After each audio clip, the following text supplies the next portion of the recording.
Redemption in the void. Captain Marcus Reeves stood on the bridge of the Constellation, his weathered hands gripping the railing as he gazed at the stars through the main view screen. The old ship creaked and hummed around him, a symphony of mechanical sounds that newer vessels had long since engineered away. To others, it was noise. To Reeves, it was the heartbeat of a trusted friend. "Captain, incoming transmission from Fleet Command," announced Lieutenant Olivia Torres from her communications station. Her voice carried a note of resignation that had become all too familiar among the crew. "Put it through," Reeves replied, straightening his uniform jacket. Admiral Jansen's stern face appeared on screen. "Captain Reeves, your patrol route is being extended by 8 hours. We need surveillance in Sector 84C. Reeves fought to keep his expression neutral. "Sir, with respect, the Constellation is scheduled for maintenance upon our return. The propulsion system—" "Your engineers can handle it," Jansen interrupted. "The Phoenix and the Valiant are occupied with the diplomatic summit. You're the only ship available." "You mean the only ship expendable," muttered Tactical Officer James Donovan, just loud enough for Reeves to hear. The Admiral either didn't catch the comment or chose to ignore it. "Complete the patrol and return to base. Jansen out." The screen went dark and Reeves turned to face his bridge crew. They all wore the same expression, a mixture of resignation and pride. They knew what the rest of the fleet thought about the Constellation. "Well," Reeves said with a half-smile, "looks like the old girl gets another day among the stars." Chief Engineer Naomi Winters snorted from her station. "Sure, until something critical fails and they finally have their excuse to scrap us. The Phoenix would never get sent to check a random anomaly in an empty sector. They're too busy showing off their quantum drives to the Centaurian delegates," added Navigation Officer Daniel Patel. Reeves settled into his captain's chair, feeling the worn cushion conform to his body in a way the newer, rigid seats on modern ships never did. "Plot a course to Sector 84C, standard speed. Let's show command this ship still has some fight left in her." 4 hours later, the Constellation cruised through the emptiness of Sector 84C, a largely unmapped region far from established routes and settlements, perfect for an old ship no one would miss if something went wrong. "Anything unusual on sensors?" Reeves asked, stretching in his chair. Donovan shook his head. "Nothing significant, just background radiation and space dust." "Keep looking," Reeves ordered. "Command wouldn't send us out here for nothing." Torres suddenly straightened at her station. "Captain, I'm picking up something unusual." "Define unusual, Lieutenant," Reeves said, standing. Torres adjusted controls on her panel. The old interface required manual calibration, unlike the automated systems on newer vessels. "It's an energy pattern I've never seen before. No match in our database." "Transfer to main viewer," Reeves ordered. The view screen filled with a visual representation of the energy pattern, dancing lines of crimson and gold against the black background, like a cosmic ballet playing out before them. "It's beautiful," whispered Patel. "Patel, take us closer, half impulse," Reeves ordered. "Donovan, keep weapons on standby just in case." The Constellation moved toward the source of the readings. As they approached, the ship's aging sensors began to detect more details. "Captain," Donovan called out, "I'm getting unusual readings on the peripheral bands." "What kind of readings?" "It's on frequencies we normally filter out, background noise, but there's definitely something there." Winters joined them from her engineering station. "The newer ships wouldn't even detect this," she said, studying the readings. "Their filters are too efficient, automatically screening out what they consider irrelevant data, but our old girl still sees it all." "Captain," Patel called from navigation, "I've pinpointed the source. It's coming from within that nebula at coordinates 115 Mark 037. On the view screen, a faint cloud of emerald and azure gases swirled gently in the distance. "Take us in nice and slow," Reeves ordered. As they approached the nebula, the ship's lights flickered briefly. "What was that?" Reeves demanded. Winters was already checking her readings. Some kind of energy field. It's affecting our power systems, but nothing critical. Would it affect the newer ships the same way? Reeves asked. Maybe worse, Winters replied thoughtfully. Their systems are more sensitive to energy fluctuations. Our old circuits can take more abuse. The constellation pushed gently into the nebula cloud, parting the cosmic gases. The view screen filled with swirling colors, making visibility difficult. Switching to sensor overlay, Patel announced, and the view screen cleared, showing a computer-enhanced view of their surroundings. My God, Donovan whispered. Hidden within the heart of the nebula was a massive structure unlike any ship or station they had ever seen. A vast curved shape, with strange protrusions and sections that seemed to phase in and out of visibility. Life signs? Reeves asked, his voice hushed. Donovan checked his readings. Unknown, sir. Our sensors can't penetrate the outer shell, but it's definitely artificial. And it's huge, at least 20 times larger than our biggest battleship. Tors open all communication channels, standard greeting protocols. Tors worked at her station for a few moments, then shook her head. No response, sir. Should we report back to command? Patel asked. Reeves stared at the alien structure, feeling a mixture of awe and unease.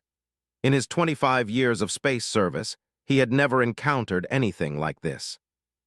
Not yet, he decided. Let's gather more data first. Winters, what can our sensors tell us about that thing? Not much with standard scans, she admitted. But I might be able to modify our old subspace array to pick up more details. The newer ships don't even have this technology anymore. They consider it obsolete. Reeves smiled. Then I guess being obsolete might just give us an advantage today. Make it happen.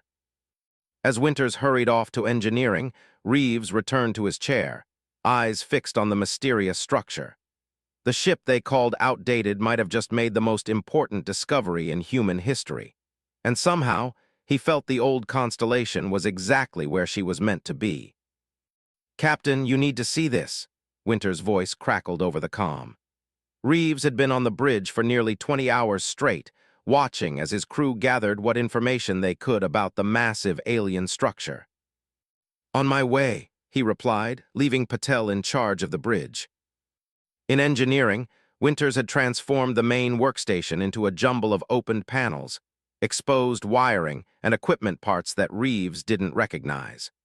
The ship's old subspace array had been completely dismantled and rebuilt. What am I looking at? Reeves asked. Winters pointed to her screen showing waves of energy. These signals are coming from the alien structure. Our regular communication system couldn't detect them, but I reconfigured our old subspace array to scan unused frequencies. Her eyes brightened with excitement. They're talking, Captain. The structure is transmitting communication signals. They're just not using any frequency we normally monitor. Reeves stared at the screen. Can you decode it? Not yet, but I can tell it's not random. There's a definite pattern.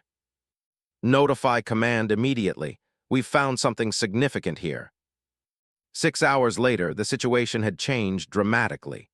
The constellation had moved to the edge of the nebula, maintaining observation of the alien structure while 3 modern ships, the Phoenix, the Valiant, and the Explorer, arrived from Earth Command. Admiral Jansen's face filled the view screen on the constellation's bridge. Good work finding this, Reeves. We'll take it from here. Return to base for your scheduled decommissioning. Reeves frowned. Sir, with respect, we've been studying this structure for nearly a day. My engineer has made progress with the communication signals. The Explorer has the most advanced translation systems in the fleet, Jansen interrupted. Captain Velez has already begun first contact protocols. As if on cue, Tors called out, Captain, the alien structure is moving. All eyes turned to the view screen. The massive structure was indeed shifting, sections that had seemed fixed now rotating and changing position. Sir, Reeves said to Jansen, I strongly recommend caution. We don't yet understand. Your concerns are noted, Reeves, Jansen said dismissively. Maintain your position and prepare to return to base. The communication cut off. Reeves turned to his crew. Tors, keep monitoring those frequencies Winters identified. Donovan, full sensor sweep. I want to know what's happening. On the view screen, they watched as the Explorer moved closer to the alien structure, while the Phoenix and Valiant held position nearby. They're sending standard greeting protocols, Tors reported, monitoring the fleet communications. Automated translation attempts on all known frequencies. Winters shook her head. They're not listening on the right channels. The aliens won't hear them. Suddenly Donovan shouted, energy spike from the alien vessel.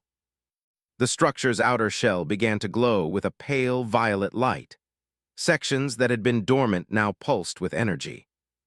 The Explorer is scanning them with active sensors, Tors reported. Full spectrum analysis. Winters looked up in alarm. That's not a good idea. If they're just waking up, they might see that as... She never finished her sentence. A brilliant beam of energy shot out from the alien structure, striking the Explorer directly.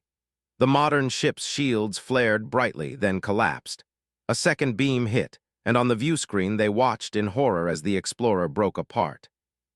Battle stations, Reeves ordered. Tors, open a channel to the fleet. Admiral Jansen's face appeared again, now tight with shock and anger. All ships, defensive positions, prepare to engage hostile alien vessel. Admiral Reeves cut in. Wait, we don't know if they intended hostility. The Explorer was using active scans. They might have perceived it as a threat. That thing just destroyed one of our ships, Jansen shouted. The Phoenix and Valiant are engaging. On screen, the two battleships moved in, firing their advanced weapons at the alien structure. Their energy torpedoes struck the outer shell, creating ripples across its surface, but appearing to do little damage. Admiral, please, Reeves tried again. Let us attempt communication first. Winters has. Another flash of light cut him off as the alien structure fired again, this time at the Valiant.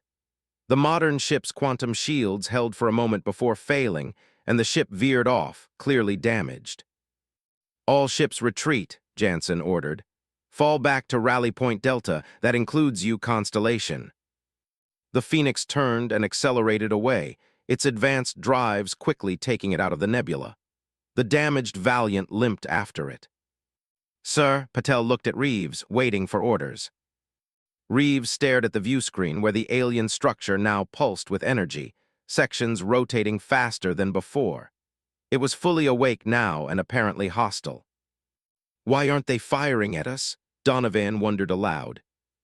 Winters' eyes widened with realization. The sensors, modern ships use active scanning as standard procedure. It's automatic when they approach an unknown object. Our old sensors are passive only. They're not seeing us as a threat. Tors, are you still monitoring those communication frequencies? Reeves asked. Yes, sir. There's increased activity now. Captain, Donovan cut in. The alien structure is moving. It's leaving the nebula. On the view screen, they watched as the massive ship began to move with surprising speed, heading in the direction the Earth ships had fled. They're going after our fleet, Reeves said grimly, and we're the only ones who might be able to talk to them. He straightened in his chair. Patel, maintain distance but follow them. Winters, get back to engineering and keep working on those communications. We need to find a way to talk to them before they reach our forces. Sir, Tors said hesitantly, shouldn't we follow Admiral Jansen's orders to retreat? Reeves looked at each of his crew members in turn. Right now, we might be humanity's only chance to prevent a war. The modern ships can't communicate with this alien vessel, and they've already shown they can't defeat it in battle. But us, he patted the worn armrest of his captain's chair. Our outdated technology might just be our greatest advantage. Winters nodded firmly. I'll keep working on the translation. And I'll keep us at a safe distance, Patel added. Donovan and Tors both nodded their agreement. Then it's settled, Reeves said. The ship they called outdated is going to save the fleet, if we can just figure out how to say hello to a species that's already decided to shoot first. The ghost that saved humanity. They're not listening to us, sir? Admiral Jansen's face on the view screen was red with anger. It had been 14 hours since the destruction of the Explorer and the retreat of Earth's modern fleet. The Constellation had been sending regular updates to command while maintaining a safe distance from the alien vessel. "With all due respect, Admiral," Reeves said calmly, "they can't hear what our modern ships are saying. They communicate on frequencies we stopped using a century ago." "That's impossible," Jansen dismissed. "Our communication systems cover all useful frequencies." "Keyword being useful, sir," Winters cut in from where she stood behind Reeves. "What we consider useless background noise, they seem to use for communication." The Admiral's frown deepened. "And you expect me to believe your outdated ship can talk to them when our most advanced vessels can't?" "I'm not saying we can talk to them yet," Reeves clarified. "But we're the only ones who can hear them, and they haven't attacked us, which is a good start."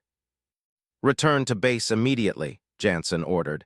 "The defense fleet is regrouping. We're bringing in every battleship we have." "Sir, if you attack again, more ships will be lost," Reeves warned. "Give us time to establish communication." "That's an order, Captain Reeves." Reeves exchanged glances with his crew.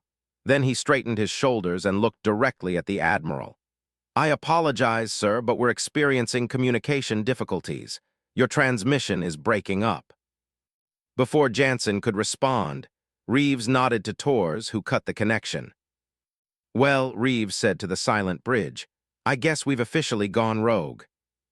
Patel let out a nervous laugh. "Always wanted to be a space pirate." "Let's hope we don't get court-martialed for this," Donovan muttered. Reeves turned to Winters. "How's the translation coming?" "I've got something, but you better see this yourself," she replied. "It's strange." In engineering, Winters had connected their old subspace array to the main computer.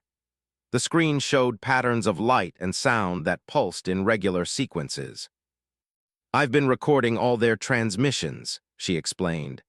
"At first I thought it was a language, but now I think it's more like computer code." "They're machines?" Reeves asked.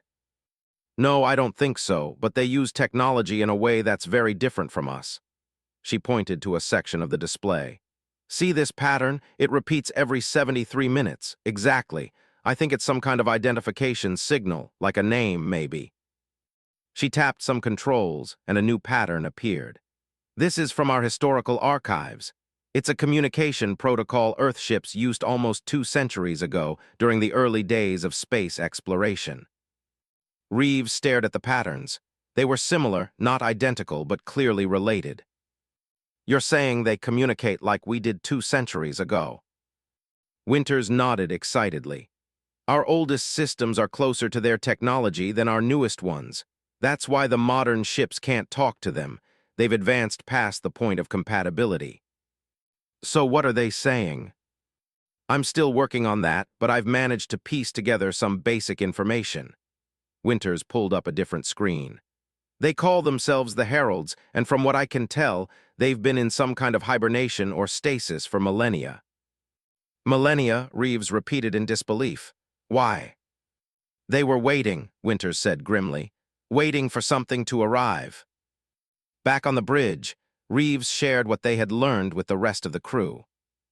"So these heralds wake up after thousands of years, and the first thing they see is our ships scanning them with technology they don't understand," Tors said. "No wonder they attacked," Donovan added. "They must have thought their wait was over, that whatever they were watching for had found them." Reeves nodded. "Exactly. And now our fleet is preparing to attack them with everything we've got, which will only confirm their fears." "What can we do?" Patel asked. "Command won't listen to us." Reeves paced the bridge, thinking. Finally, he stopped and faced his crew. "We need to create a translation matrix, something that can convert our modern language into a form they'll understand, and vice versa. Winters, can you do it with our current systems?" Winters considered. "Maybe. The Constellation's computer is old, but it's flexible. The newer ships are more powerful, but too specialized." "How long will it take?" "A few hours if I can get help." She looked at Tors. "I need someone who understands communication protocols." Tors nodded. "I'm in." "Good," Reeves said. Patel, keep us at a safe distance but within communication range. Donovan, I want constant sensor sweeps. Let me know if the Herald ship changes course or if our fleet approaches. As his crew moved to their tasks, Reeves stared at the viewscreen where the massive Herald vessel glided through space. It was heading directly toward Earth's main defense station. "We're running out of time," he murmured. 3 hours later, Winters and Torres called the bridge. "We've got something, Captain," Winters reported, her voice tired but excited. "We've created a basic translation program using the Constellation's old computer systems. It's primitive, but it should work." "Can we send a message?" Reeves asked. "Yes, but there's a problem," Torres added. "The transmission needs to be sent on exactly the right frequency with precise timing. If we're off by even a little, they won't receive it correctly." "What do you need?" "We need to get closer," Winters said. "Much closer." Reeves considered this. Getting closer to the Herald ship was dangerous. They had already shown what they could do to Earth vessels. "How close?"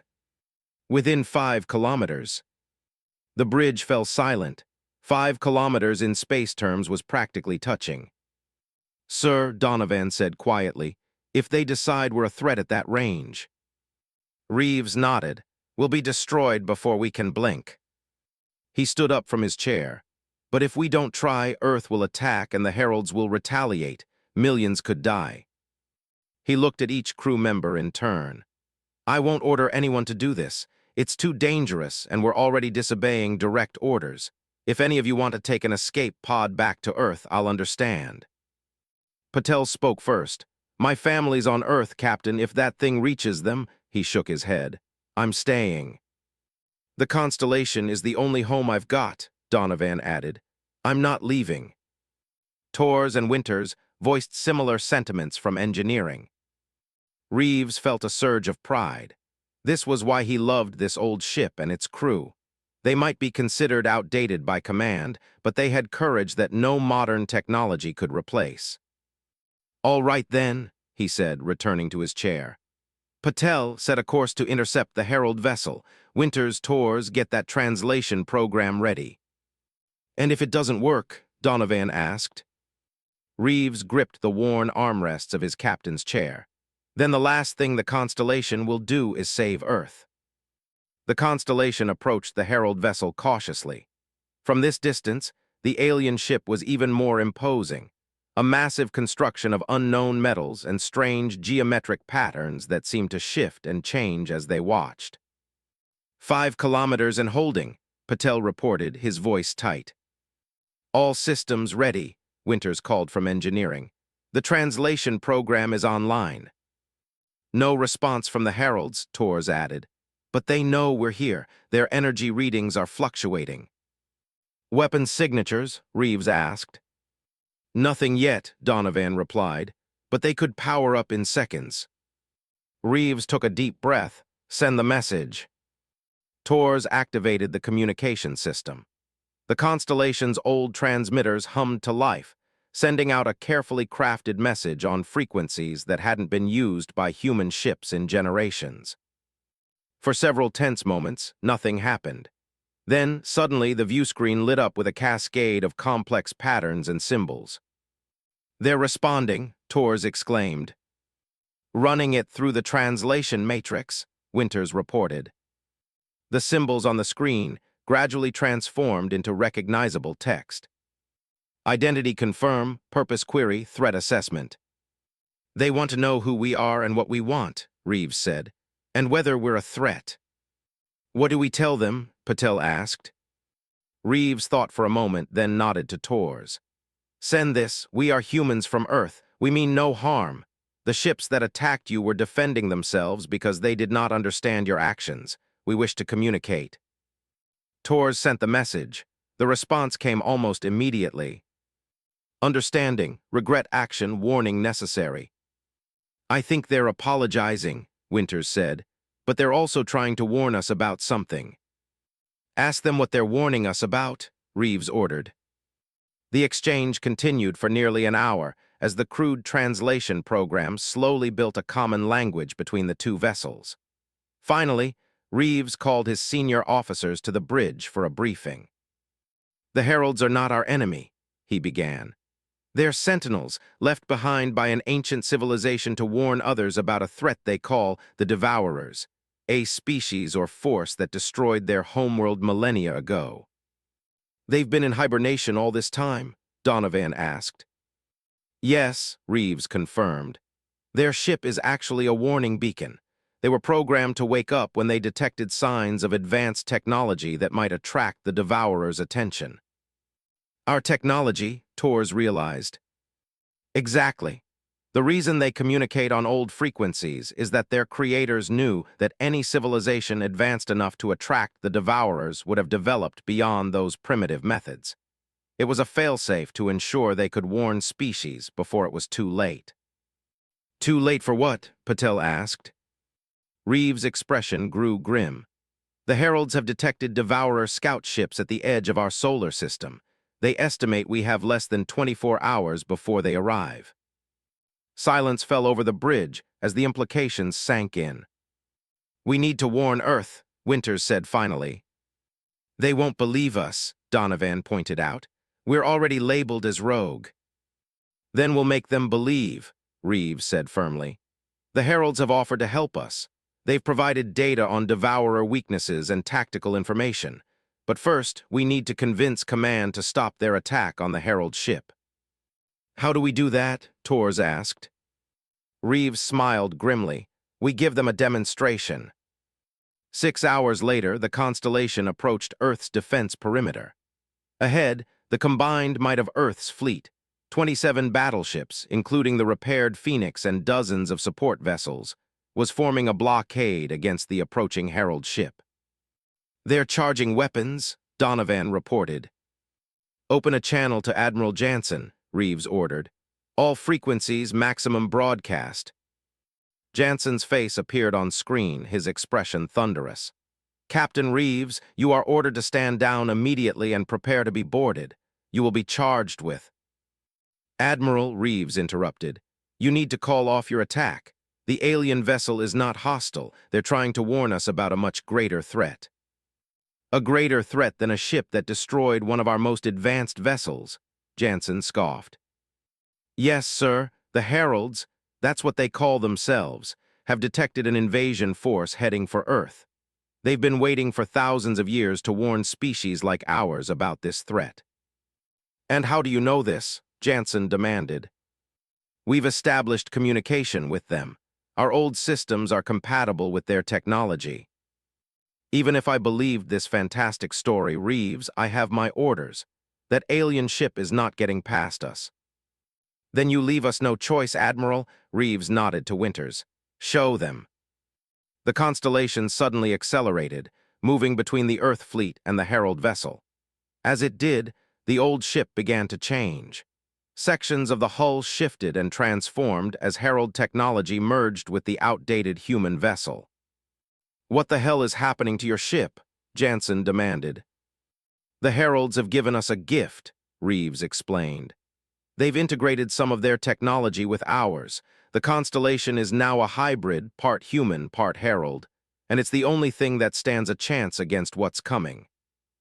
As if on cue, alarms blared throughout the fleet. "Unidentified vessels approaching at high speed," came a voice from Jansen's bridge. "Multiple contacts, sir." "The Devourers," Reeves said quietly. "They're here." On the view screen, dark shapes appeared at the edge of the sensor range. Sleek, predatory vessels that moved with terrifying speed toward Earth. "Admiral," Reeves said urgently, "you need to trust us. Order your fleet to fall back to Earth. The Heralds will take position alongside them. The Constellation will lead the defense." For a long moment, Jansen stared at him. Then slowly he nodded. "All ships fall back to secondary defense position. Prepare for hostile engagement." As the Earth fleet reorganized, the Constellation moved to the front line, its hull now a strange amalgamation of human and Herald technology. The ship that had once been mocked as outdated now glowed with power beyond human understanding. "All systems operational," Winters reported. "Herald weapons integrated and online." "The Devourers are targeting Earth directly," Donovan warned. "They're ignoring us." "Not for long," Reeves said grimly. "Donovan, target the lead ship, fire." The Constellation released a beam of energy unlike anything a human vessel had ever produced. It struck the lead Devourer ship, cutting through its advanced shields like they were nothing. The alien vessel exploded in a burst of dark energy. The remaining Devourer ships immediately changed course, now focusing their attention on the Constellation. "They've identified us as the primary threat," Torres reported. "Good," Reeves said. "That was the plan." He opened a channel to the fleet. "Admiral, while we keep them occupied, have your ships target their engines using the firing solutions we're transmitting. The Heralds will protect Earth if any get through." "Understood, Constellation," Jansen replied, his voice now respectful. "And good luck." The Constellation surged forward, meeting the Devourer fleet head-on. The old ship moved with impossible agility, Herald technology enhancing its outdated systems beyond recognition. "Structural integrity at 60%, Winters reported after a particularly brutal exchange. "The Herald modifications are holding, but we can't take much more of this." "We don't need to," Reeves said, pointing to the viewscreen where the Earth fleet was systematically disabling the Devourer vessels from behind, using the Constellation's distraction to their advantage. "Captain," Torres called out suddenly, "I'm detecting a massive energy buildup in the lead Devourer ship. It's some kind of last resort weapon." "Target," Reeves demanded. "Earth," Donovan replied grimly. "Our shields won't stop it." Reeves didn't hesitate. Patel set intercept course, full power. The Constellation accelerated toward the Devourer vessel, its engines straining beyond their limits. "Sir," Torres said quietly, "if we get between that weapon and Earth—" "I know," Reeves replied. "Send this to Admiral Jansen. The ship you called outdated saved the fleet." The Constellation positioned itself directly in the path of the Devourer weapon. As the energy beam fired, the old ship's Herald-enhanced shields flared brilliantly. For a moment, it seemed they might hold. Then, slowly, the Constellation began to break apart, the overwhelming energy tearing through its modified systems. "It's been an honor," Reeves said to his crew as the bridge shuddered around them. In a final act of defiance, the dying ship channeled the Devourer weapon's energy back through its Herald systems, creating a feedback loop that engulfed both vessels in a blinding explosion. When the light faded, the remaining Devourer ships were retreating, pursued by the Earth fleet and their Herald allies. 3 days later, in the rebuilt Fleet Command headquarters, Admiral Jansen stood before the assembled officers of Earth's defense forces. "Today, we commission a new class of vessel," he announced solemnly. "The Reeves-class hybrid ships will combine our most advanced technology with the knowledge shared by our Herald allies. These ships will form the vanguard of Earth's new defense fleet." He gestured to a large viewscreen showing the first of the new vessels under construction. "But we will never forget that it was not our most advanced ship that saved humanity. It was our oldest. It was the ship we mocked and planned to scrap. It was the crew who chose to disobey orders because they believed in something greater." The screen changed to show a memorial being constructed in orbit, a perfect replica of the Constellation, eternally preserved among the stars. "The Constellation and her crew are gone," Jansen continued, "but their legacy remains. They taught us that sometimes what we consider outdated is exactly what we need. That wisdom comes not from the newest technology, but from the hearts of those willing to risk everything for others." He raised his glass in a toast. To the Constellation, the old ship they mocked that became the ghost that saved humanity. Across the galaxy, the Herald beacon continued its vigilant watch, but now it was no longer alone. Beside it floated a small human communication buoy, broadcasting continuously on frequencies both new and old. "We are humanity, we stand ready, and we will not be devoured."